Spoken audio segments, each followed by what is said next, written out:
L'année 2022 aura montré l'engagement, la solidarité et l'agilité des professionnels du Centre hospitalier de Laval pour faire face aux défis qui ont traversé notre établissement, que ce soit la poursuite de la pandémie Covid, que ce soit la crise des urgences qui est toujours d'actualité pour notre établissement et qui met en tension l'ensemble des services du centre hospitalier, ou la santé mentale, pour laquelle nous allons devoir trouver des solutions innovantes à l'échelle de notre territoire.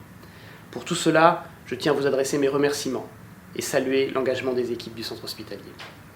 L'engagement des équipes, c'est aussi l'innovation, c'est aussi le développement des activités nouvelles d'un établissement support de GHT.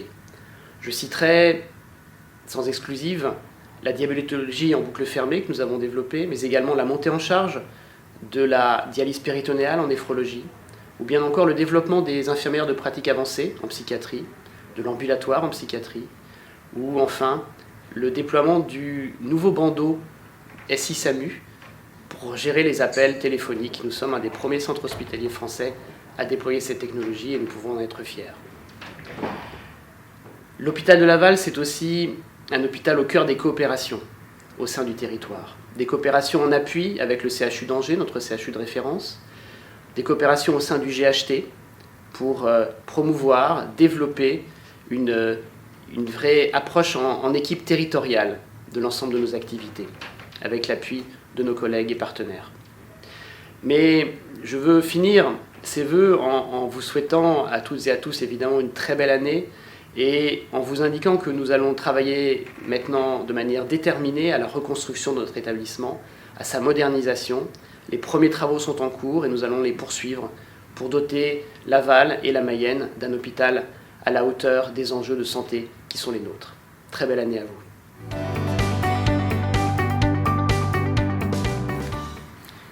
Je profite de cette nouvelle année pour vous adresser mes meilleurs vœux et aussi remercier l'ensemble de la communauté médicale de m'avoir donné sa confiance pour être à la tête de la CME. Nous traversons depuis environ 3 ans une période très difficile liée à l'épidémie Covid, mais aussi à une pénurie médicale et paramédicale à laquelle se rajoutent les pathologies hivernales et le problème du capacitaire qui en découle. J'espère sincèrement que nous arriverons à trouver un cercle vertueux et une dynamique positive.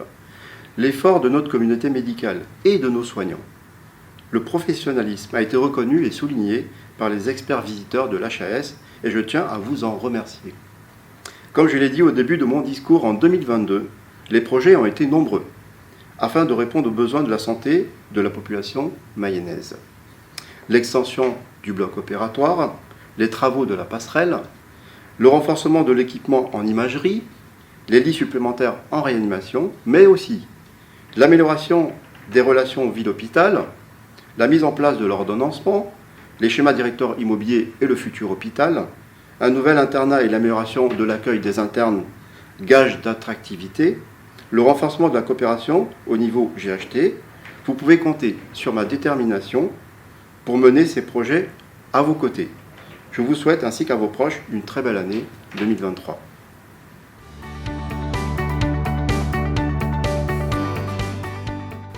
À toute la communauté hospitalière, je tiens à présenter mes vœux les plus chaleureux pour cette nouvelle année, pour vous, vos proches, et évidemment vos patients.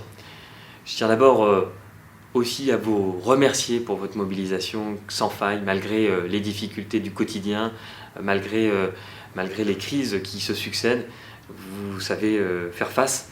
J'ai bien conscience des difficultés que vous vivez dans différents secteurs, que ce soit aux urgences, on en a beaucoup parlé, mais aussi en psychiatrie, en pédopsychiatrie ou encore en pédiatrie, pour ne citer que les plus voyants. Sachez que je partage l'ambition, en tout cas la nécessité de garder la mobilisation pour qu'au niveau national, le président de la République ait le courage de faire des annonces fortes pour nos hôpitaux français.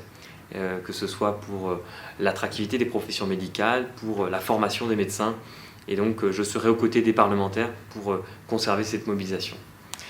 Et puis, en ce qui concerne le centre hospitalier de Laval, il y a des raisons d'espérer pour 2023, avec l'inauguration à venir des deux EHPAD dont les noms ont été choisis par les résidents, avec les travaux d'agrandissement des urgences, c'est temporaire, et puis les travaux pour un nouvel internat, et évidemment les 80 millions d'euros qui étaient attendus, qui vont prendre forme dans les mois, dans les années à venir, avec cette perspective d'un nouvel hôpital, et qui sont un des facteurs pour améliorer vos conditions d'exercice ici à l'hôpital et attirer de nouveaux professionnels, parce que c'est bien ça dont on manque au quotidien, c'est évidemment de ressources humaines. Et on restera évidemment avec le directeur Sébastien Trégnard et le président de la communauté médicale, Hussein Hassine, évidemment mobilisés en 2023. Et puis la ville de Laval, elle est fière de son hôpital, et je tenais à vous le redire. Les Lavallois sont fiers d'avoir un hôpital et de vous avoir en tant que praticien hospitalier. On a besoin de vous, et on vous le dit en vous accueillant, en accueillant des professionnels de santé lors des conférences de l'hôtel de ville auprès des Lavallois. Ça va continuer, et on sera ravis de voir petit à petit encore plus de monde aux conférences en 2023. Donc à nouveau, très belle année à toutes et tous, et le meilleur pour 2023.